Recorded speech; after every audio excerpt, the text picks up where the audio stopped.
Selain menyerahkan bantuan, TP/PKK Wandharma Wanita Persatuan Banjarmasin juga mengunjungi lokasi kebakaran di RT 04 Wan RT 05 di Alalak Selatan.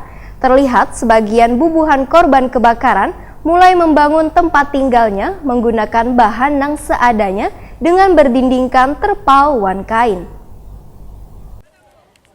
Selain menyerahkan bantuan, TP/PKK Wandharma Wanita Persatuan Banjarmasin juga mengunjungi lokasi kebakaran di RT 4 Wan RT 5 di Alalak Selatan, Banjarmasin Utara. Terlihat sebagian bubuhan korban kebakaran mulai membangun tempat tinggalnya menggunakan bahan yang seadanya dengan berdindingkan terpal wan kain. Sedangkan kada jauh dari permukiman warga ada tersedia banyu barasi dari PDAM Banjarmasin yang bisa diperlukan warga sehari-hari, baik untuk mandi maupun memasak. Wakil Ketua TP/PKK Banjarmasin Siti Fatimah Takoni Prima TV Baisukan Jumat 20 September 2019 mengaku terenyuh ketika melihat kondisi korban musibah kebakaran ini. Karena dengan memakai peralatan seadanya, bubuhan korban membangun tempat tinggalnya untuk melepas penat maupun beristirahat. Siti Fatimah berjanji bersama ibu-ibu PKK Wan DWP Banjarmasin akan berupaya membantu bubuhan korban kebakaran bersama pemerintah kota Banjarmasin. Siti Fatimah menghimbau kepada warga Banjarmasin untuk menyalurkan bantuannya kepada mereka yang lebih membutuhkan.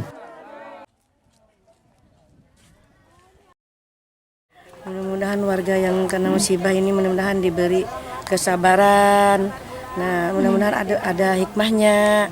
Mungkin ini ujian dari Tuhan.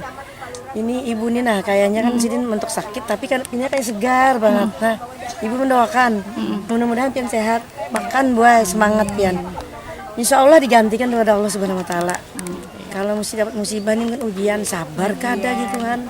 Mudah-mudahan apa yang kami serahkan bermanfaat meskipun kada seberapa anunya.